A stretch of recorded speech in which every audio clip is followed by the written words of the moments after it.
How's it going? We'll get started in a minute.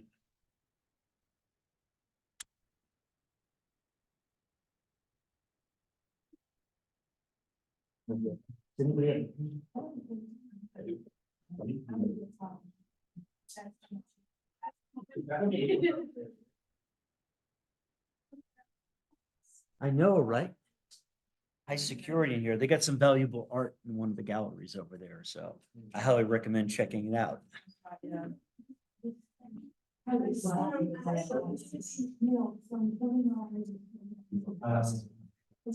Yeah, so I guess we can take an attendance list. So anybody who's in anybody's classes, feel free to write your name down.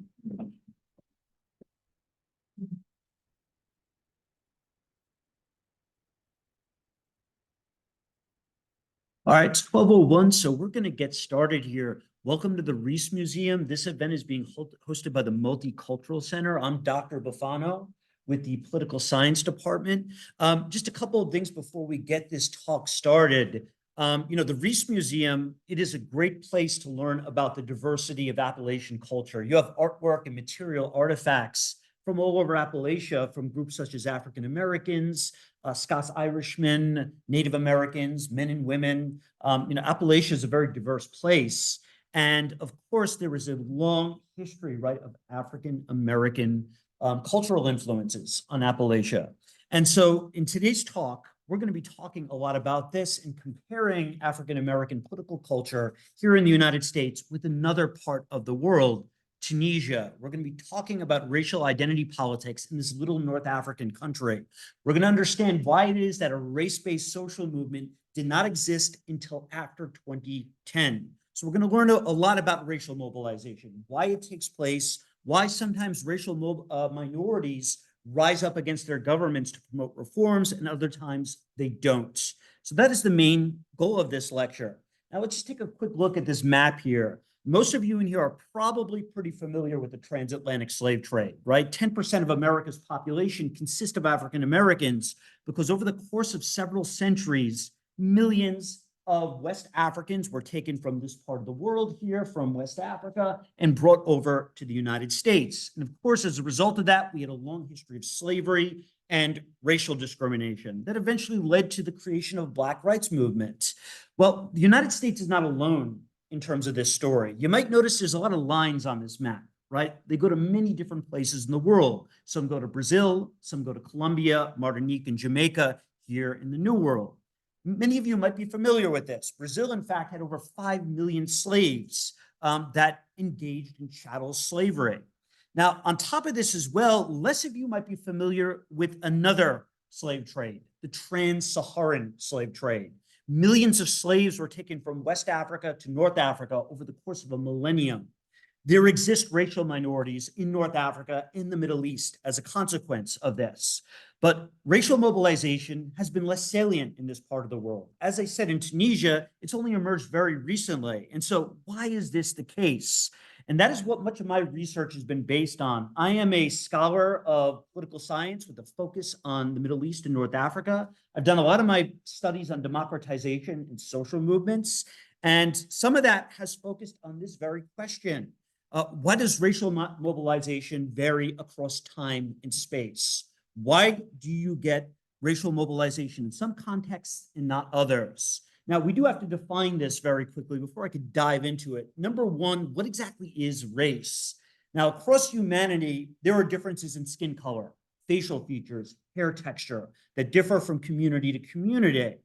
However, just because there are these differences does not mean that human beings always group ourselves into these categories. We might not group ourselves as Black or white or Asian or other racial categories. Sometimes race is not politically salient, and other times it can be. It's a social construct, okay? It's a perceived difference in biological similarities or differences between different human groups. So race is a social construct. It doesn't necessarily need to be a part of our identity. Now, this other part of the term mobilization, I'm referring to social movement mobilization. Social movements are alliances of organizations and individuals outside the control of the state that mobilize people to change the political system. Okay, they engage in things like protests, media campaigns, sometimes the lobbying of public officials, giving aid and support to the groups they represent in order to make changes to the political system. And you should be very well aware of what social movements are. You've heard of the environmentalist movement, the civil rights movement. Okay, you've heard of the women's rights movement, perhaps, right? So these are all social movements. They seek to change the political system in a bottom-up manner, mobilizing people. And when we talk about racial mobilization, it's when movements that really identify racial inequalities as being a problem in society and that mobilize issues to address those inequalities. We tend to find race-based movements in colonial states, former colonial states, and of course, countries that had histories of slavery within them. So racial mobilization, you can think of the civil rights movement under Martin Luther King, or perhaps recently the BLM movement, Black Lives Matter movement here in the United States, or examples of racial mobilization. And I'm focusing in more specifically on racial mobilization in this country, Tunisia. After independence from European colonial rule, despite having a long history of slavery and racism, there was no Black rights movement for decades, up until 2010, when suddenly the situation flipped and a Black rights movement emerged. And so I was curious as to why this was the case. I lived through the revolutions. I was in Egypt when the Arab Spring took place. I also traveled to Tunisia on numerous occasions during this time period. And so I became fascinated about the emergence of a multicultural movement within this country. So by learning about this case, we could also learn a lot about race here in America. Now, theoretical perspectives. What is the literature to say about why racial mobilization differs across cases? Well, in the late 20th century, numerous scholars began to approach this topic, and the most dominant trend was something called the sociological institutional perspective. Now, it's a big concept, but it's actually pretty simple.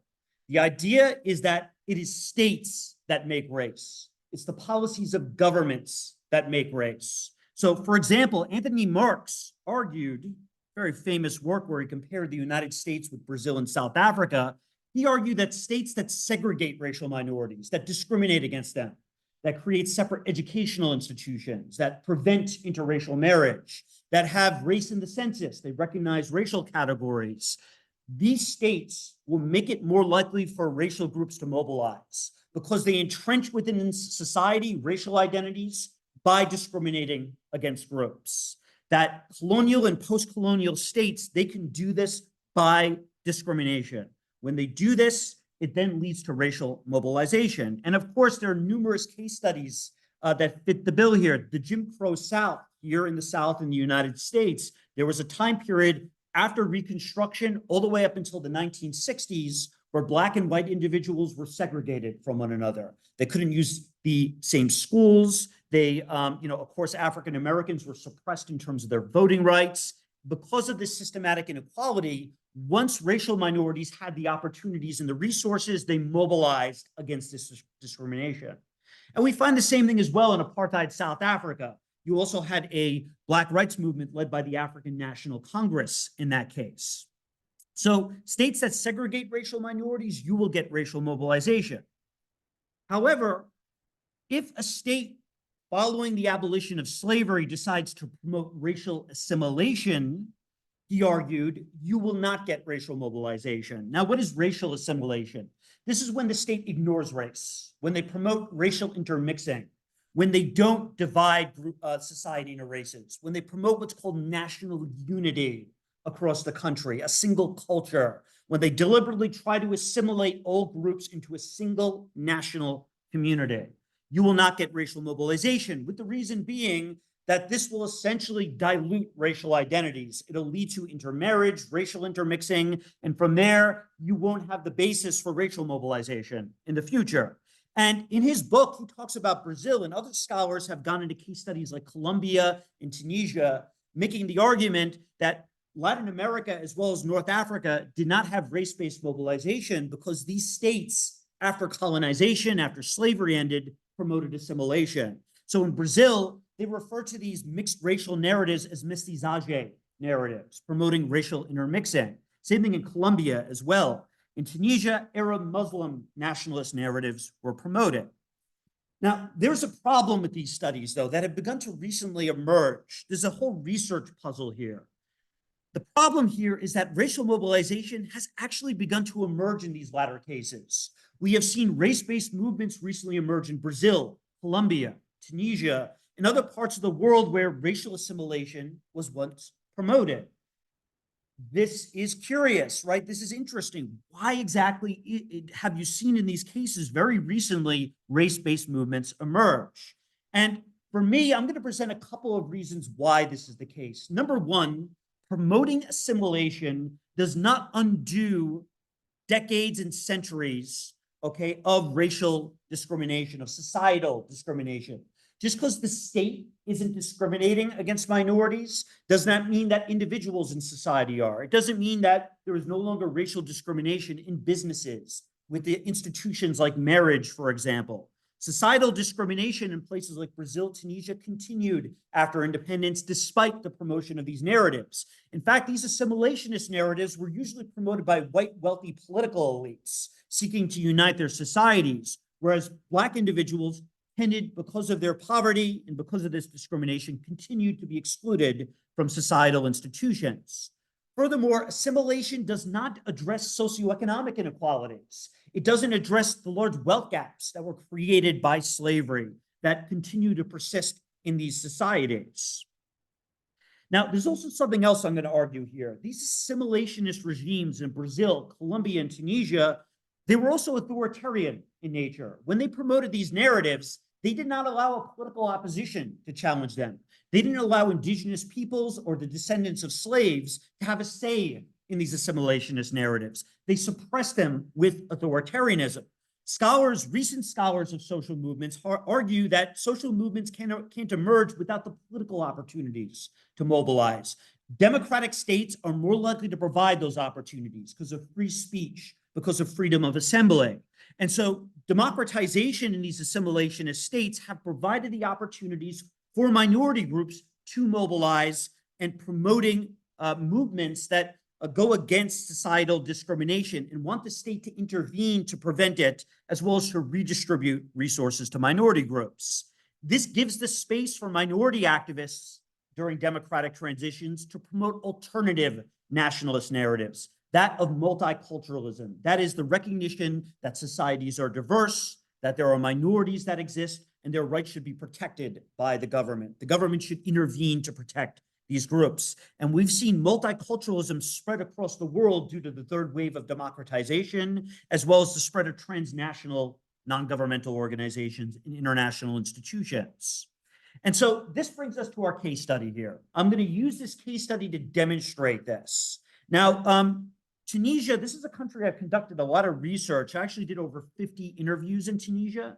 In 2021, I interviewed social movement activists. I conducted archival research in this country, analyzing textbooks and the discourse of state elites, speeches, and so on and so forth. So I spent a lot of time in this country conducting research. Now, few basic facts about this little country. Number one, it's got about 12 million people, and it's located in this region called North Africa, so the northern part of the continent. Most of the peoples of this part of the continent are Muslim. In fact, Tunisia is 99% Muslim, and most of these people speak a language called Arabic. Okay, it's a Semitic language, about 99%. Now, at first glance, this seems like a very homogenous country. In fact, the CIA World Factbook, other institutions that measure ethnic diversity, label Tunisia as being ethnically homogenous. However, as I'm going to point out, this country has a lot more diversity than at first glance. So why do we find Arab Muslims in this country? Well, way back in the 7th century, there was a revolution in a place called Mecca. It was the Islamic Revolution, led by the Prophet Muhammad in the 7th century. Muslims believe there is one God, just like Christians, and they believe that Muhammad was the last prophet of God. They believe his revelation given to him by God was directly sent to him. And so it's been compiled in 114 separate revelations called the Quran.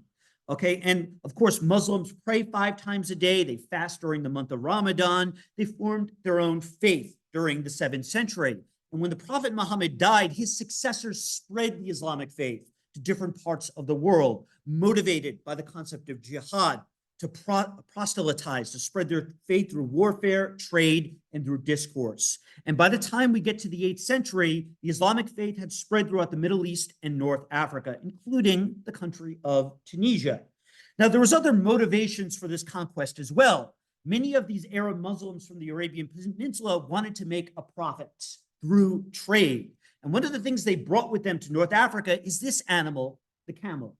And the camel is a very important animal because it could withstand very dry conditions. Because of this animal, the Arab Muslims were the first peoples to traverse the Saharan deserts and start trading with the peoples of West Africa. This is what's going to give rise to the trans-Saharan slave trade. Now, Muslims justified this trade on the basis that these peoples were polytheists. And you could, according to the Quran, enslave individuals as long as they were not monotheists. As long as they were not Muslims, Christians, or Jews, you could engage in enslavement. And so thus started this trans-Saharan trade from West Africa. Okay, Muslims either captured slaves through raids or they traded for them with West African polities like Mali. And from there, over 20 million slaves were brought across the Sahara, often in grueling conditions, just like the transatlantic slave trade. And so this slave trade lasted quite a long time. It actually started before the transatlantic slave trade, lasting from the 7th to the 19th century. Over 20 million slaves were transported to North Africa, according to Hunwick and Powell, a very large number of individuals. And there were some similarities and differences with the slave trade in the Americas. One of the big differences is that the majority of these slaves were actually women, not men. They were used as concubines in North African coastal cities, and a concubine is a sex slave. And these concubines, their children were actually considered the legitimate children of the slave master. So there was more racial intermixing in the coastal cities of North Africa. Many of these slaves as well were used as domestic servants in households, mostly women. And so thus the majority of the slaves were women. Some of the slaves as well were used as slave soldiers, as well as in the bureaucracy. In fact, there was more opportunities for mobility for slaves in the North African coastal cities as a result. However, some of this slavery was similar to the Americas. Some of these slaves were used as farmers, particularly in the rural areas, the southern parts of North Africa, in the oases of the desert. Slaves were more used as farmers, and you found more males there. And male slaves could not marry female Muslims. And so as a result, in the southern regions of North Africa, Black minorities emerged. Okay, in these southern regions, in Tunisia, we have Black minorities today. And upon being enslaved, okay, these Muslims were converted to the Islamic faith. They learned the Arabic language, but in the southern regions of Tunisia, they suffered severely from racial discrimination. And thus, 10% of Tunisia consists of Black Tunisians today. And as I said, they are Arab Muslims. One of the motivations for this slave trade was converting these people to the Islamic faith. So they have dual identities. Yes, they consider themselves Arab Muslims, but many of them today consider themselves to be Black Tunisians. So a distinction does exist. And yes, just like the Atlantic slave trade, racial discrimination emerged against these individuals as a form of justification for this slave trade. These slaves were considered less moral because they came from polytheistic populations. Thus, a stigma emerged against Black skin color as a consequence. It's abolition. So when did it get abolished, slavery in Tunisia? Well, it got abolished during the days of the Ottoman Empire. Tunisia was ruled by this massive empire called the Ottoman Empire from 1534 to 1881. And Tunisia was merely a province within this empire. And in 1846, the governor of that province, Ahmed Bey, he abolished slavery, not due to an internal abolitionist movement. There was a very, very weak abolitionist movement at that time. Instead, it was due to European political pressure. It was the French and British that pressured the governors of the Ottoman Empire to bring it into the slave trade. Now, there were some selfish purposes for this. There were pirates operating off the coast of North Africa that were enslaving many European seamen. And so thus, the French and British wanted the stop of the slave trade as a result. Now, on top of that, the French are also going to use the existence of slavery in North Africa as a justification for colonization, part of the civilizing mission. And so eventually slavery was abolished in 1846, 2 decades before it was abolished in the United States, by the way. But enforcement was very weak. The Tunisian authorities lacked the motivation to enforce this new law. It would take the French banning slavery again in 1882 after colonization for slavery to come to an end in Tunisia. And even though slaves were freed in the South, they remained severely economically marginalized. They remained much poorer than their white counterparts. Upon being manumitted, that is, given their freedom, many of them continued to work for their former slave masters, often with very low wages under grueling conditions. So economic marginalization continued in the aftermath. Now, of course, what makes Tunisia different from the United States is that the very people who were slave masters themselves became the victims of colonization. So a very different dynamic here. The French colonized Tunisia in 1881. And so they became a European colony. In fact, this was at a time period where just about the entire African continent was colonized by the French and British. And the French, they justified this colonization on the basis of a civilizing mission. They claimed they were colonizing Tunisia because they were going to bring about economic development and prosperity, that they were going to bring European values like republicanism and democracy to this part of the world. And some of their behavior didn't match this rhetoric. The French did build a modern infrastructure such as railways and ports. They did invest in some universities. But at the end of the day, the main purpose of this was not really to help Tunisians develop economically. It was to extract natural resources from this country and other countries in North Africa. The reality is only about 10% of Tunisians received a European-style education during this time period. The main purpose was to exploit Tunisia's agricultural resources, specifically its olives and wheat from the country, not to actually invest in industrial developments. And on top of that, colonial rule was actually authoritarian. It was highly oppressive. Tunisians did not get to vote for French parliament. They did not have a say in who was to rule over Tunisia. It was ruled by France Tunisia with force, with authoritarianism. And in fact, there was actually forced labor in Tunisia, contradicting this idea they were going to totally get rid of slavery. And on top of this as well, to rule over North Africa, they played divide and conquer with the region's ethnic groups, carving up and dividing French West Africa and North Africa into different states, playing divide and conquer with the different groups to weaken the peoples of this part of the world. And of course, racism was used to justify colonial rule. So the very whites that had slaves, the Arab Muslims that had slaves, were themselves the victims of racial discrimination. Ironically enough, the former slave owners were victims of racism. And so as a consequence of this, the independence movement that emerged in Tunisia is going to reject this racial discrimination and is going to reject European rule. An independence movement first emerged in Tunisia in the interwar period in the 1930s during the Great Depression, a time in which European states were starting to grow very weak. In 1934, a French-educated lawyer, himself a Tunisian, by the name of Habib Bourguiba in 1934, formed a political party called the Neo-Destour Party, the New Constitutional Party. This political party sought to promote independence for Tunisia. It sought to promote economic and industrial development for Tunisians and create universal education. Now, on top of this as well, he promoted Arab-Muslim unity. He felt that if you promoted minority identities, this would weaken the independence movement in Tunisia, that there was no space for minorities in Tunisia because the Europeans were using this to divide and conquer the Tunisian population. And he rejected all forms of racism. He argued that racism was something that was purely found in the West, not found in Tunisia.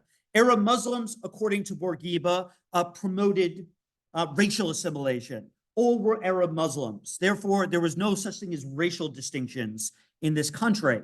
And his movement grew in popularity throughout the 40s and 50s. They made an alliance with the country's labor movement. And by the 1950s, pressure was placed on France to give this country independence. And they did in 1956. Now, Bourguiba, unfortunately, was power hungry. After independence, he created a single-party dictatorship. His neo-Dastur ruled from 1956 to 1987, and his regime promoted Arab Muslim unity. They did not allow minorities to mobilize. They did not allow any opposition to exist against the state. And his successor, Ben Ali, did the same. In 1987, Bourguiba was overthrown in a military coup, and his successor, Zain al-Abidine Ben Ali, created another single-party dictatorship that would last until 2010. What do these dictatorships have in common? They did not allow an opposition to the state. Any real opposition was banned. Imprisonment was used. Protesters were thrown in prison. No pro-democratization movement was allowed. Multiculturalism was rejected on the basis of the idea that this would weaken Tunisia. In fact, in my studies of documents, in my archival studies, I looked at textbooks, for example. Educational textbooks make no mention of the history of slavery in Tunisia or the existence of Black minorities or racism in the country. It's as if it did not exist. Bourguiba and Ben Ali's speeches make no mention of the existence of racism. And let me just give you a few select examples of quotes here. Okay, from this report by the Tunisian government to the United Nations Committee on the Elimination of Racial Discrimination in 2002, this quote states, racial discrimination has never existed in Tunisia. Our country has been a melting pot for diverse peoples and civilizations. The values of tolerance and respect for others are deeply rooted in Arab Muslim civilization to which Tunisia belongs. In other words, the country is united around this Arab Muslim identity that rejects racism.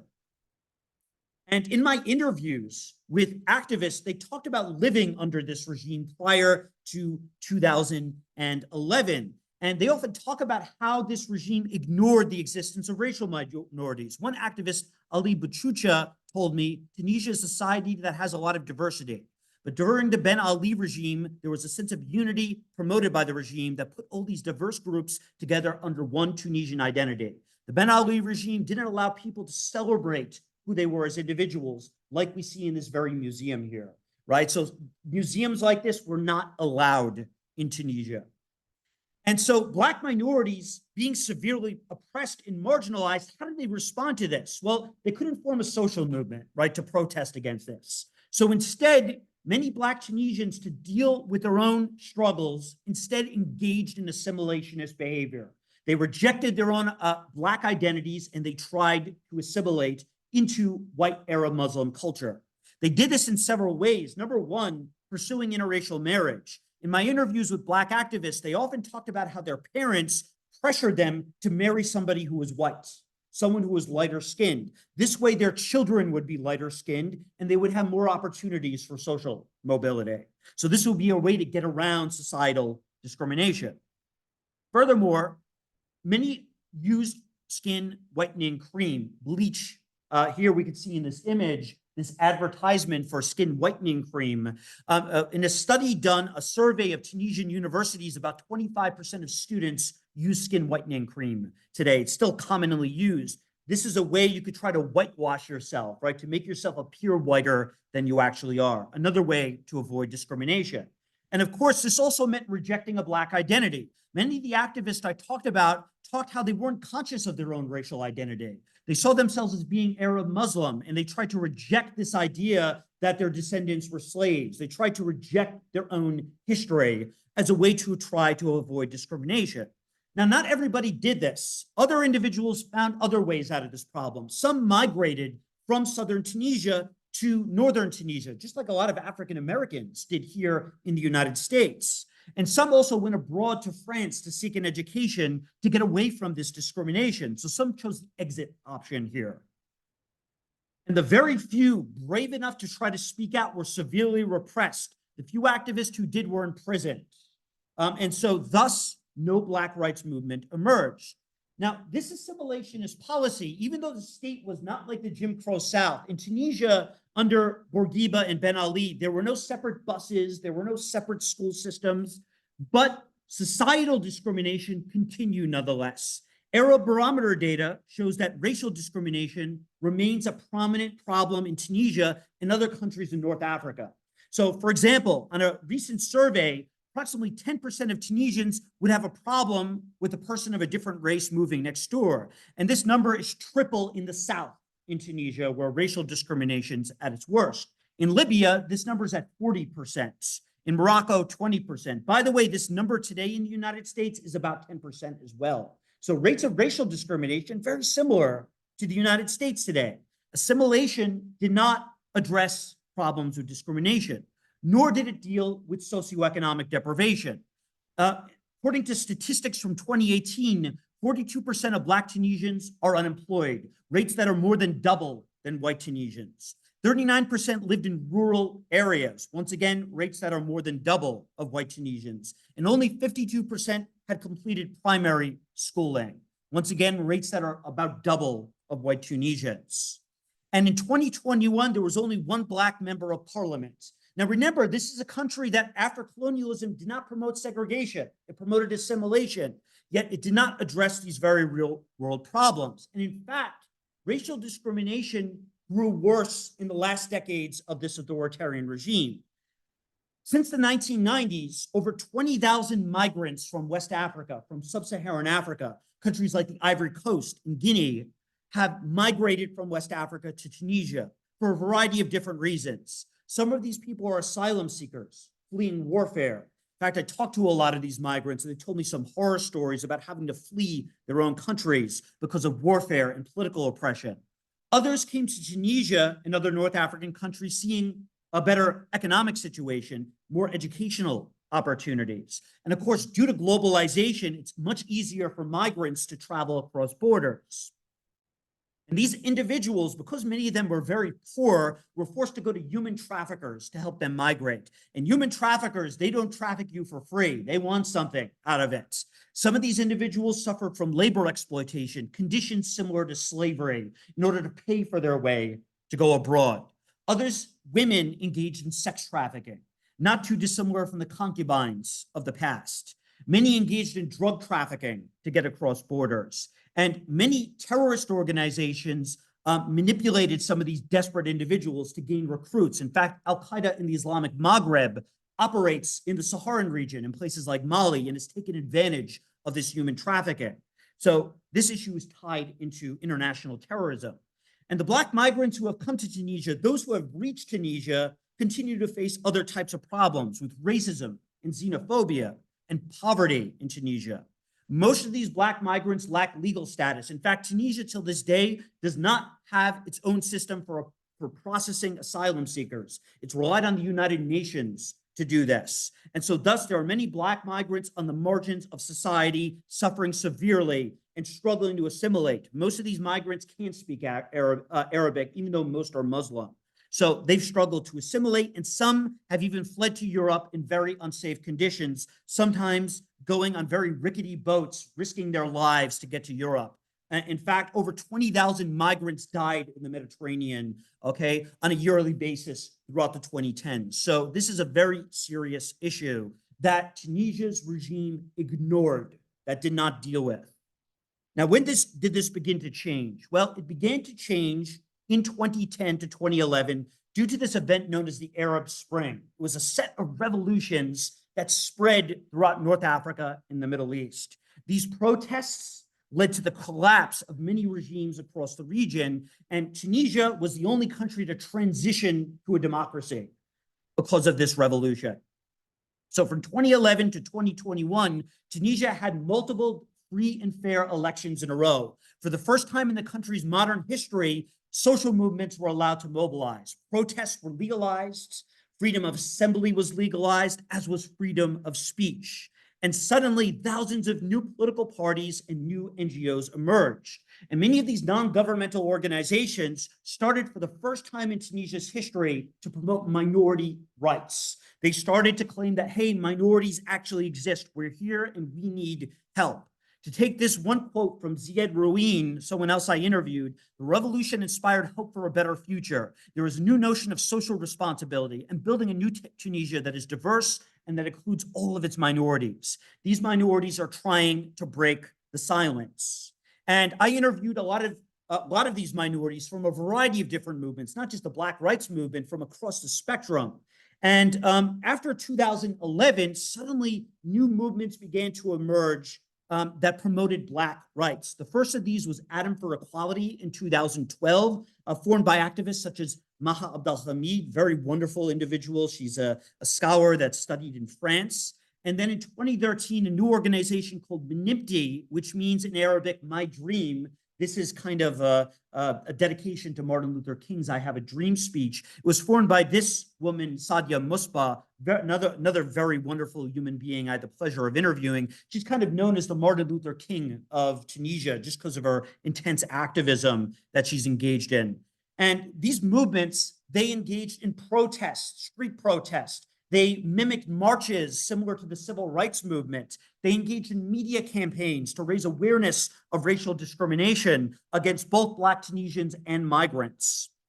And they promoted pride in Black identity. They rejected the use of skin whitening cream. They promoted Black cultural identity. They started paying for researchers to conduct research on the influence of West African culture on Tunisian culture. They started to promote multiculturalism.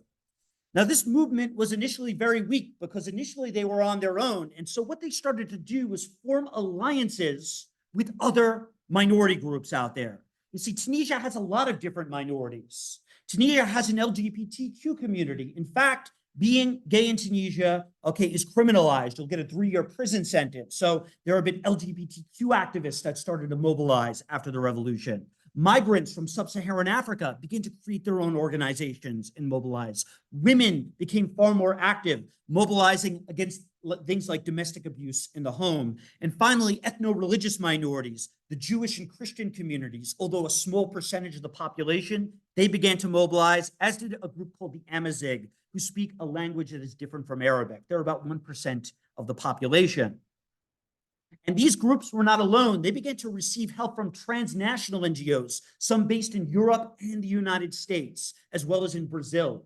They began to give help to these groups, giving them funding, strategies on how to mobilize, groups like Euromed Rights, like Minority Groups International, for example. And international organizations like the United Nations and the EU also began to give support to these groups. And what did these groups start to promote? Well, they started to promote multiculturalism.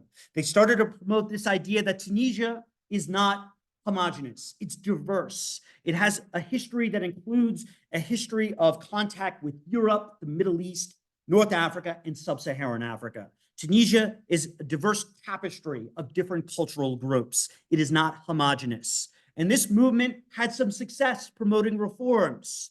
They placed pressure on the Tunisian government. So this was a substantial movement at the end of the day. In fact, in 2018, after several years of protest, Tunisia became the first country in North Africa to recognize the existence of racial minorities and create a law against racial discrimination. And this law as well calls for reforms in the educational system and elsewhere, the creation of new textbooks to recognize the history of slavery and the history of racial discrimination within the country, to educate children on racial discrimination, particularly in the South. Now, I want to end on this. How can we relate this to our own situation here in the United States? Well, as you know, there was a big debate about multiculturalism in America. You might know it better as the woke debate, right? Here in the United States, there are two major mainstream perspectives. There are some on the political right that reject multiculturalism. They want to promote assimilation. They reject the idea of identity politics, and they seek to promote national unity. And certainly, there are some arguments to be made for the benefits of national unity, right? Especially during times of warfare, promoting an American identity has its uses, right? Of course, there are things that we all have in common, right? We're part of the same political system. America has a lot in common. But I argue that part of what we have in common is that diversity. Is the fact that we come from different regions of the world. If you take a walk around this Rees Museum here, you will find evidence of cultures from West Africa, from Scotland and Ireland, from the Native Americans. You will see a great diversity of different influences that influenced art and culture here at ETSU. The fact is we have a diverse nation, and we can't ignore that diversity. There are various benefits to promoting that diversity. We could address the problems facing different groups in society. We could promote different cultures, and we could also promote as well interaction and cooperation. Those groups in Tunisia, that multicultural movement, those groups work together for common change. And I believe multiculturalism, it has its benefits. There are benefits to having institutions like this on ETSU's campus. All right, so I want to thank you all for coming here today. Here's my works cited information, just some of the resources I used. Before I leave you all today, we have some time, about 20 minutes for questions. Does anybody have any questions or anything they want to bring up about racial mobilization here in Tunisia or elsewhere in the world? Or about my research overseas? I thought there was a hand up. Fascinating presentation. The recent research suggests Tunisian backsliding in terms of democracy. Yeah, you might notice if you go back here, I won't slide all the way back there. The democracies from 2011 to 2021. Unfortunately, very recently, Tunisia's democracy collapsed. There was a populist wave during the COVID epidemic. The economy did not do well, and there was anti-democratic protest in the country. And unfortunately, the country's president, Kais Saied, suspended parliament, and there have not been competitive elections in Tunisia since 2021. Now, this has created problems for the multicultural movement because Kais Saied's a populist. He's anti-migrant. He displays a lot of similarities to Viktor Orban in Hungary, as well as a lot of other populists, Marine Le Pen in France, politicians, for example, such as Donald Trump here in the United States, that tend to be very populist in nature, anti-migrant, anti-multiculturalism. And so thus, the multicultural movement has been struggling since 21 to pick up speed. And of course, you know, when you have a dictatorship, you can't mobilize anymore, right? So the activists that I've talked to, it's kind of a dark period right now. A lot of their reforms, there's this threat of them being reversed in Tunisia because of that. On the first slide, like the very first one, there was also written George Floyd. So I was wondering if like American protests have anything, have any effect on you? So do you remember I talked about this transcultural movement, right, from different countries?